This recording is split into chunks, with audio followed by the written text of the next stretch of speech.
예, 루터대학교에서 주로 학생들을 가르치는 루터대학교 교수 박일영입니다.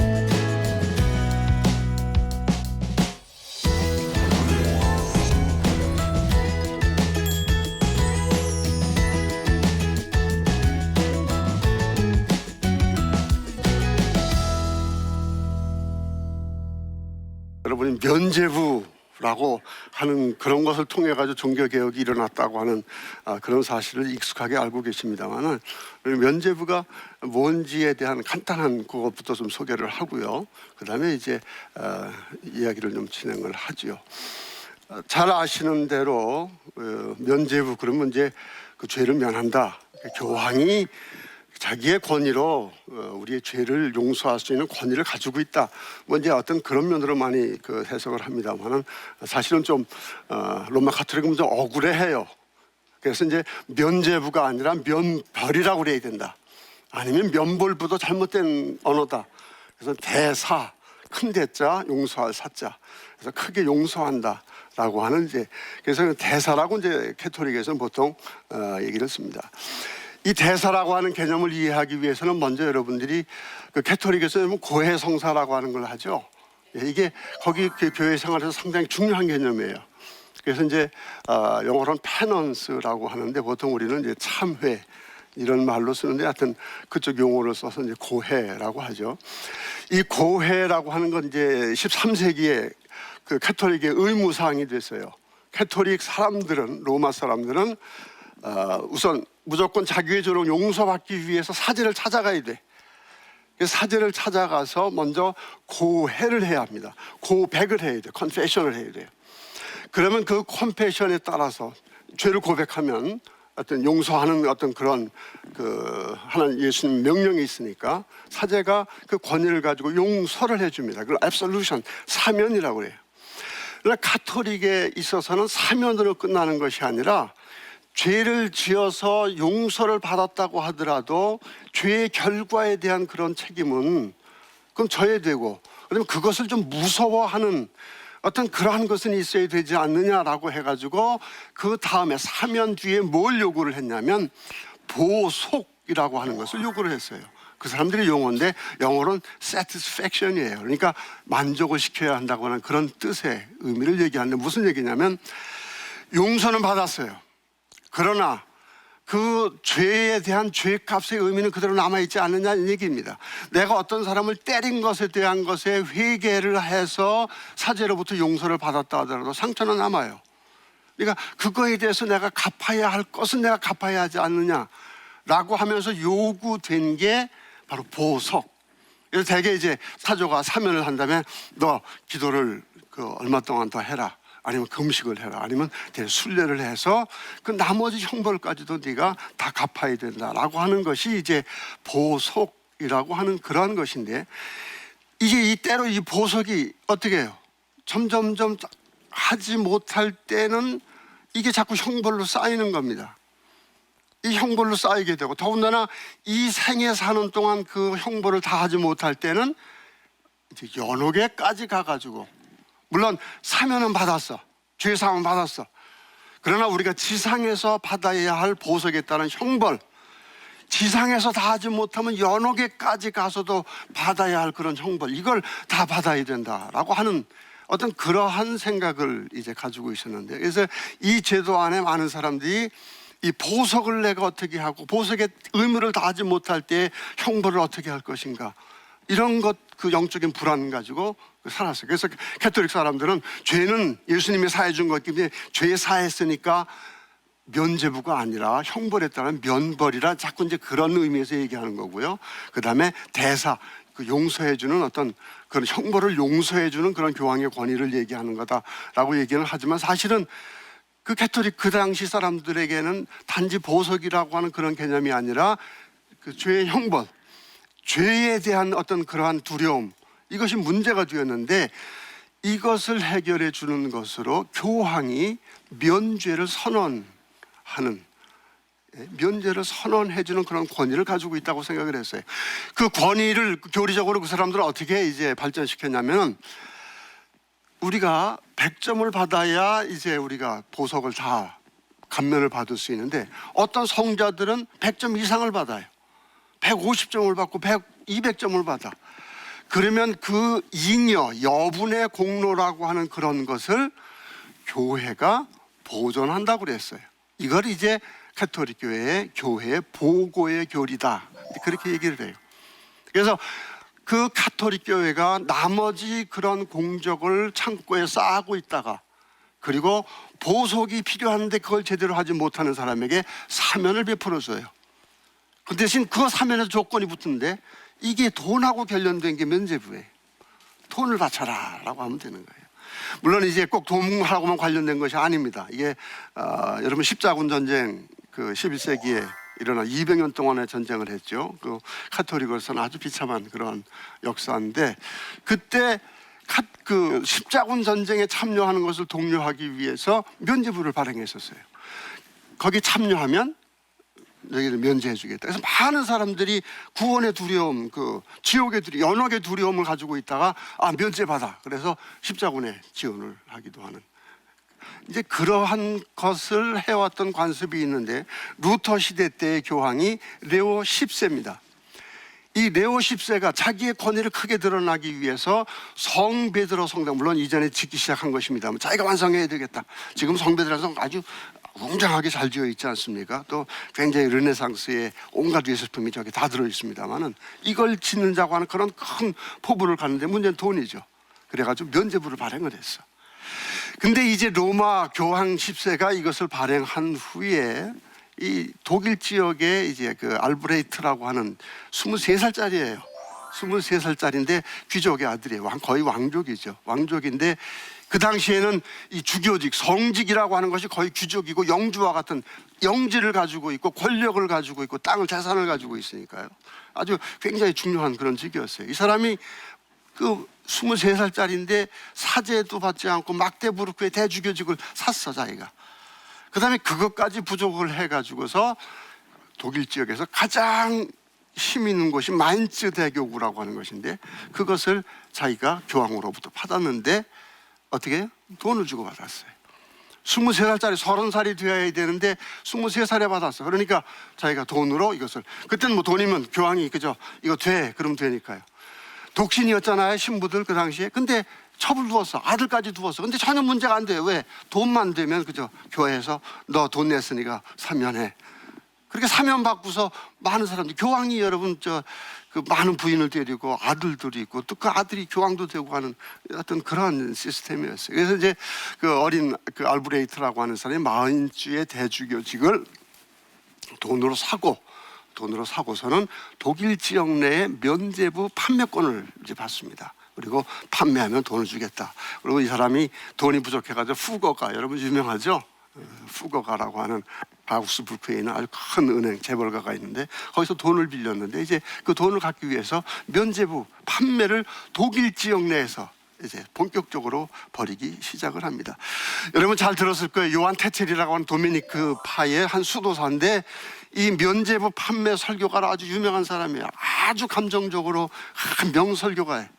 그래서 이 사람이 면죄부 팔면 독일 지역 내내 돌아다니면서 판매를 하는데 아주 엄청난 그런 그 많은 사람들이 호응을 받습니다. 유명한 설교가 있죠. 예. 너의 부모님들이 지금 연옥에서 외치고 있는 그 음성 너희들이 듣지 못하느냐? 지금 그 고통 가운데 나를 살려달라 외치고 있을 때에, 그러나 너희들이 연복교회 동전 넣을 때 딸랑 하는 소리가 나는 그 순간 너희 부모들이 연옥에서 뛰어나와서 천국으로 올라갈 것이다. 막 남아있는 유명한 연설문이에요. 이제 이러한 연설을 가지고 면죄부를 판매를 하는 그런 가운데 루터가 그 얘기를 들어요. 이제 그 지역 내에서는 팔질 않습니다. 그런데 그 이웃 지역에 가가지고 사가지고 오는 이제 그런 심각한 현실을 보고서 루터가 신학교 교수였어요.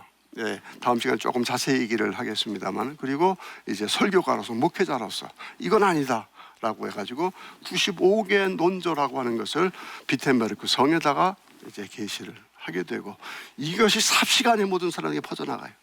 그리고 면죄부에 대해서 뭔가 좀 잘못되었다고 느끼는 그런 사람들에게 굉장한 깨우침을 일으키기 시작을 하고, 그래서 이제 종교개혁의 불씨가 되기 시작을 합니다.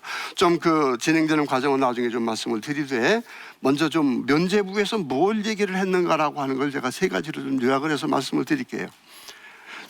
루터는 교황의 권위, 교회의 질서, 이거 문의들을 생각이 없었어요. 교황을 존중하는 마음 그대로 있었습니다. 그러나 지금 잘못되고 있는 거 여러분 교황 아셔야 되지 않습니까? 95개조 논제를 붙이면서도 알브레이트 대주교에게 예의를 갖추어서 편지를 썼어요. 이만큼 지금 당신 설교자들이 잘못하고 있습니다. 이거 바로 잡아 주십시오. 이런 마음으로 편지를 썼는데 어때요? 이 알브레이트는 이 돈 벌어야 되는 사업이기 때문에 영적인 사업이라고 하지만 대주교로서 하는 일이지만 사실 돈벌이 아닙니까? 이게 당장 거슬려요. 그래가지고 교황의 권위에 무시하는 사람, 교회의 질서를 파괴하는 못된 놈, 그래가지고 교황에 보고를 하죠. 이렇게 하면서 점점 일이 커지게 됩니다만은, 아무튼 루터는 95개조라고 하는 거의 사실 학문적인 토론을 하기 위해서 한 것이에요. 학문적인 토론을 위해서 제시한 것인데, 이게 모든 대중에게 퍼져나가면서 이제 종교개혁의 불씨가 된 것인데, 첫 번째 제가 좀 간단히 세 가지 주제만 얘기를 하면, 영적인 구원이라고 하는 것을 사람들에게 불안감을 심어주고 연옥의 공포를 심어주면서 돈으로 거래하는 것으로 만들지 말라, 그 얘기였어요. 돈으로 거래하지 말라. 그래서 제가 50조에 이렇게 얘기하죠. 교황은 그의 양떼의 살과 뼈로 성 베드로 성당을 짓느니 그 성당을 불태워 재로 만드는 게 나을 거다.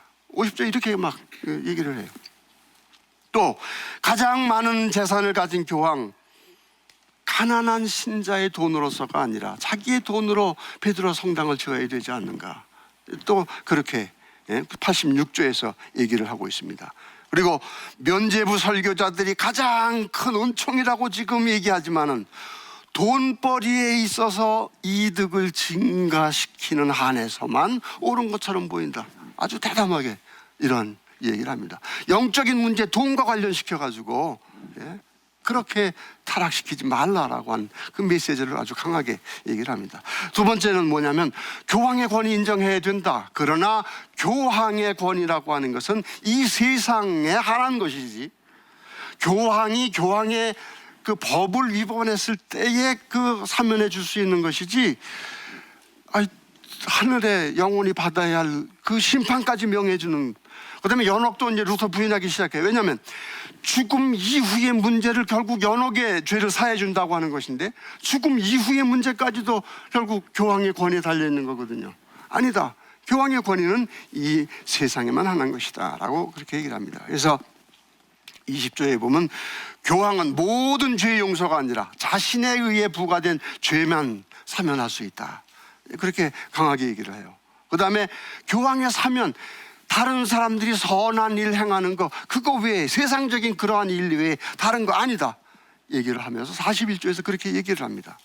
그리고 면죄부 설교로 참 하나님 말씀을 잠잠케 만드는 사람은 오히려 교황에게도 그리고 그리스도에게도 적이다라고 하는 그런 사실을 얘기를 합니다. 교황의 권위 인정해요. 그러나 세상의 질서를 위한 겁니다. 이 세상 속에서 하는 죽음 이후의 영원한 구원에 대한 문제는 그리스도에 관한 것이지, 교황이 그것에 대한 권위를 주장을 하면서 그걸 가지고 돈벌이 하지 말라 이 말이죠. 강한 어조로 루터는 담대하게 외쳤어요. 마지막 메시지가 아주 중요한 메시지예요. 뭐냐면, 면죄부를 쥐고서는 정말 선하게 살아야 할 사람들이 그건 외면한다는 그런 얘기예요. 그래서 뭐라고 얘기하냐면, 면죄부로 구원받을 것 신뢰하는 거 헛된 거다. 53조에서 그렇게 얘기합니다. 또 가난한 사람을 본체 만체 지나버리고 면죄를 위해 돈을 바치는 사람은 면죄가 아니라 하나님의 진노를 사게 될 것이다. 여러분, 면죄부 사고서 난 구원받았다고 생각하고 있는 거예요. 루터가 가장 걱정하는 것은. 그리고 정작 그리스도인으로서 선한 생활을 해야 되고 가난한 사람을 보면 돌봐줘야 되는데 자기는 면죄부 샀다는 겁니다. 그리고 그것을 무관심해 버리는 거. 이게 가장 무서운 거다라고 하면서 강하게 거기에 대해서 면죄부 95개에 대해서 반박을 하고 있습니다. 그러면서 뭐라고 얘기를 해요? 32표에서 결정적으로 얘기합니다.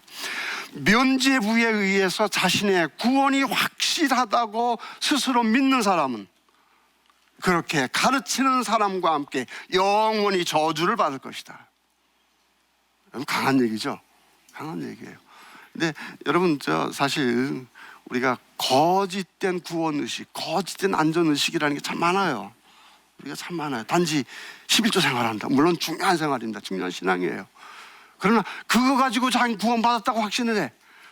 그리고는 정작 우리가 이 세상에서 그리스도인으로서 살아야 할 그 삶은 외면해버리는 그런 것. 이런 이 면죄부와 같은 그런 역할이 오늘날 교회도 늘 있는데 이것이 이제 극에 달했던 것이 루터 당시 시대였습니다. 루터는 바로 이것을 고치라라고 얘기를 하면서 바로 이제 신학자로서 또 목회자로서 설교자로서 이러한 부분들을 이제 강하게 얘기하기를 시작을 한 겁니다.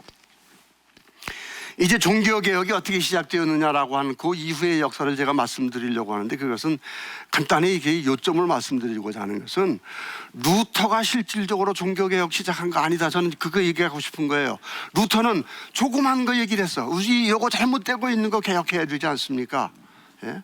이거 잘못되고 있는 거 이거 얘기해야 되지 않습니까? 그리고 쉽게 자기가 이런 식으로 얘기할 때 교황은 이거 보고 그렇구나. 지금 교회 그 면죄부 판매하는 사람들이 지금 도를 넘어섰구나. 이걸 깨닫기를 바란 거예요. 또 그러리라고 또 루터는 생각을 했어요. 그런데 교황청의 즉각적인 반응은 무엇이었냐면 너 교황의 권위에 대드는 사람이야. 그리고 그 목소리에 귀를 기울이지를 않았습니다. 여러분, 우리가 교회가 조금이라도 어떤 개혁의 목소리 그런 것이 있을 때 거기에 귀담아 들을 수 있을 때 우리는 가능성이 있는 거예요. 여러분, 루터가 교회 분열을 일으킨 거 아닙니다. 루터는 교회 분열 절대로 원하지 않았어요. 그리고 이거 고쳐야 합니다. 우리가 바로 서야 합니다라고 하는 그 외침에 뭐라고 그랬어? 넌 이단이다. 이단이다. 너 잘해야하라. 이것만 자꾸 위협을 강하니까 루터가 어떻게 해요? 루터 아니야, 이건 진리는 바로 서야 돼. 그리고 이제 교황의 권위에 부딪히는 일을 진행하게 되면서 이게 종교 시작으로 그리고 개신교가 탄생하는 그런 과정으로 발전하기 시작을 합니다. 결국 알브레이트는 어떻게 해요? 우선 돈벌이가 지장이 있는 거 아닙니까? 돈 꿨는데 돈 갚아야 되는데 면제부 장사 안 되니까 어떻게 해요? 그리고 95개조 논제 때문에 실제 장사가 안 됐어. 도미니크 대체 너 책임 크다 그래가지고 유배시켜놓고 아주 비참하게 죽었어요, 그 사람. 나중에 루터가 위로해 줄 정도로. 이제 여기에 사실은 그 위협을 느끼고서는 자꾸 내세우는 건 교황권위 여기에 구원이 있는 건데. 구원이 있는 건데 조그만 수도승 비텐베르크 대학 조그만 대학이었어요. 신생대학이었어요. 예? 거기 그 대학 출신 그게 네 목소리가 무슨 의미가 있느냐라고 하는 그런 의미로서 그저 누르려고만 했던 그런 것이 종교개혁을 진행시킨 요인이었다라고 하는 그런 이야기입니다. 그런데 이제 좀 역사적으로 제가 잠깐 말씀드릴 것은 이 교황이 이렇게 왜 권위에 집착을 했는가라고 하는 문제는 이 당시 흐름 가운데서 교황청이 권위에 대한 위협을 받고 있었어요. 교황청이 여러분 한때 대단했지 않습니까? 그래서 그 황제들까지도 교황이 인정을 해야 됐어요. 대관식을 다 해주었습니다. 그리고 여러분 나중에 카노사의 굴욕이라고 하는 역사 이야기 그런 얘기는 들으셨어요. 황제가 결국은 교황에게 무릎을 꿇고 그 사죄를 구하는 그런 일까지도 황제 위에 있는 그러한 그 아주 강한 그러한 그 권위를 가지고 이 유럽을 완전히 그 세속적인 권력 가지고 지배해 왔는데 이제 이것이 무너지기 시작한 것이 바로 이제 13세기 들어서 물론 십자군 전쟁이 이제 중요한 원인이 됩니다. 여러분 십자군 전쟁이 200년 동안 계속되면서 성지를 탈환하자 그러고 시작했는데 결국은 그 과정에 아주 많은 비참한 비극적인 일이 생기고 결국 실패하고 말죠. 교황의 권위는 실추해버리고 맙니다. 이 실추된 그런 상황 가운데서 이제 어떻게 해요? 교황청이 무능해지니까 정치적인 그런 싸움에 의해서 어떻게 교황청이 분열이 되는 그런 일이 생기게 됩니다. 나중에는요, 이게 한 몇 년이 지나는가요? 하여튼 여러 번 1378년에 교황청이 분열을 해가지고 나중에 교황청이 세 개가 교황이 셋이나 돼요. 교황이 셋이나 되는 그런 것이 1417년까지 계속되는데 교황청 스스로 이것을 수습을 하지 못하니까 뜻있는 사람들이 공의회라고 하는 것을 모이자. 물론 이 공의회 역사는 굉장히 커요. 제1차 공의회가 우리 콘스탄틴 황제가 325년에 모였던 바로 그 회의가 1차 공의회인데 이 공의를 통해 가지고 이 교회 문제를 해결해 보자 라고 해서 1418년에 모였던 콘스탄스 공의회에서 실질적으로 교황을 하나로 만드는 그러한 일을 만들어내게 됩니다. 그리고 여기에서 발생한 게 뭐가 아니면 공의회주의예요. 교황의 권위보다는 공의회주의가 더 높은 권위를 가지고 있다. 그래서 나중에 루터가 교황청과 싸울 때 이 공의회의 권위에 이제 호소하는 그런 일도 생기게 됩니다. 교황이 하나가 된 게 공의회 때문에 비로소 이제 그렇게 되었는데 이러한 역사적 배경 가운데 교황은 점점점 공의회주의를 배격하기 시작을 해요. 그러면서 공의회가 어떻게 이제 교황 권위에 위협이 된다 생각을 하기 시작을 합니다. 그리고 또 하나는 이러한 것 가운데 점점점 어떻게 해요? 중앙 집권적인 국가들이 발전하기 시작해요. 프랑스의 왕이 생기죠. 스페인에도 왕이죠. 그리고 영국의 왕조가 생기죠. 그러면서 교황청으로서 점점 독립을 주장을 하기 시작을 합니다. 어때요? 교황의 권위는 점점 약해지기 시작을 하는 거예요. 그리고 이때 르네상스, 인문주의 이런 것들이 생기고 대학들이 생기면서 그동안의 미신적인 그런 것을 가지고 이러한 사람들의 영혼을 지배해왔던 교황청이 점점점 힘을 잃어가기 시작을 합니다. 왜? 사람들이 깨어가기 시작을 하니까. 이 미신적인 그런 부분들이 통하지 않으니까요. 점점 그럴수록 교황청이 느끼는 건 뭐예요? 우리 권위가 의심받는다. 우리 권위가 위협받는다. 우리 권위 지켜야 돼. 우리 권위 지켜야 돼. 여러분, 이것이 종교개혁을 일으키게 만든 교황청의 그때 문제점이었다는 거예요. 권위가 하나님 앞에서 무슨 소용이 있습니까? 영적으로 우리가 바로 서야 되고 개혁의 목소리에 우리 자신을 돌아보고 그리고 면죄부라고 하는 그 제도 가운데 오히려 영적으로 병들고 있는 그런 사람들의 귀를 기울여야 하는 것이 교회여야 하는데 교황은 감히 교황의 권위에 도전을 해 그것만 집착을 하는 거예요. 그리고선 결국 어떻게 루터를 이단으로 파문을 시켜버리니까 루터는 거기에 대해서 이제 다음 시간에 얘기할 겁니다. 오직 성경만이 우리의 참된 권위다. 오직 성경만이 참된 권위다. 그러면서 오직 성경만을 권위로 삼는 그러한 개신교가 탄생되는 그러한 계기가 되는 것입니다.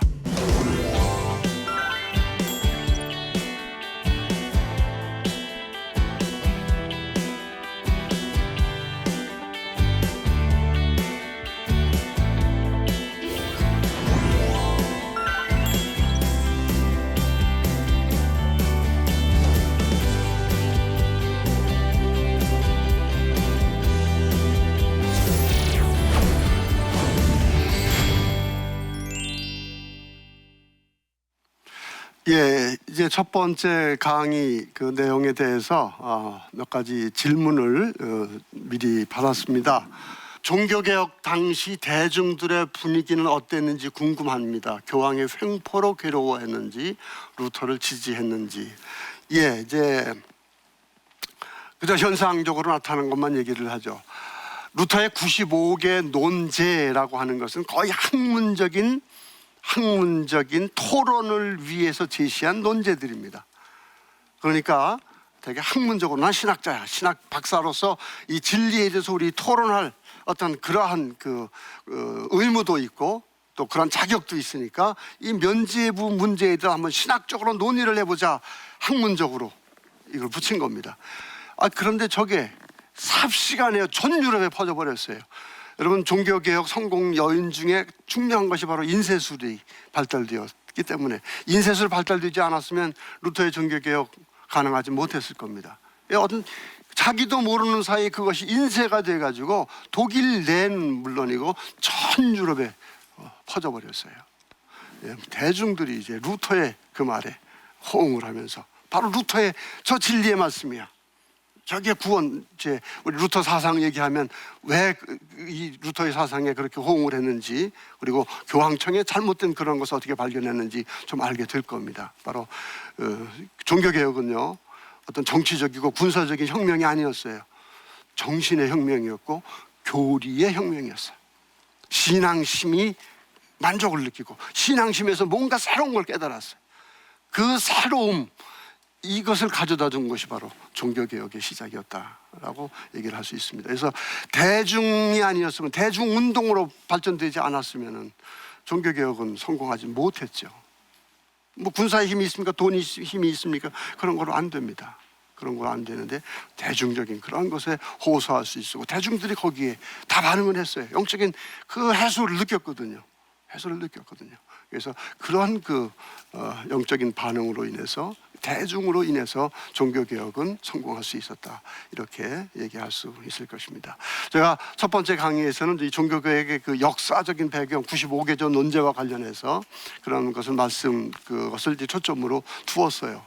이제 정리를 하자면, 영적인 그러한 이 갈급이라고 하는 것, 영적인 문제라고 하는 것은 어느 시대에나 있고요. 또 지금 물질주의화 되어버리고 세속주의화 된 이 세대, 지금 하나님에 대해서 얘기 안 하려고 하지 않습니까? 지금 하나님 얘기하고 우리 종교 얘기하면 오히려 시대에 뒤진 것처럼 얘기하지만, 그러면 그럴수록 영적인 갈급은 더 하는 것이 바로 이거 인간이에요. 다 인간입니다. 그래서 이런 영적인 그런 갈급함에 대한 이제 교회의 역할이 무엇이냐, 영적인 그 흡족함을 줄 수 있는 교회가 되어야 한다고 하는 것이고요. 한국교회 굉장히 성장을 했습니다.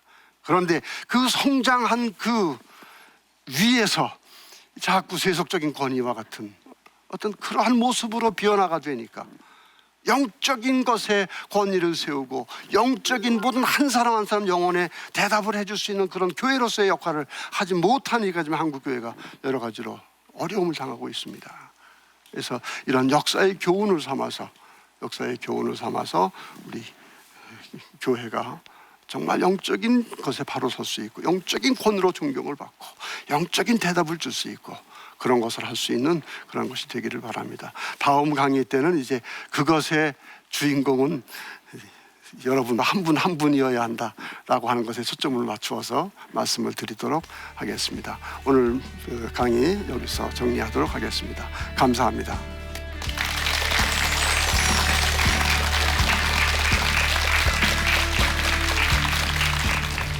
여러분들이 개혁을 해야 합니다. 루터는 소명은 성직자가 받는 게 아니다. 한 사람 한 사람 그리스도인이 다 하나님으로부터 고유한 소명을 받고 있어요. 영적인 측면에서 우리는 영적인 계급은 없다. 모든 사람들이 다 사제다. 세례받은 사람들은 다 사제의 소명을 받은 것이다 라고 얘기를 하면서, 이제 그리스도의 귀족들에게, 영향력을 가지고 있는 사람들에게 당신이 하나님으로부터 소명을 받은 사람들입니다.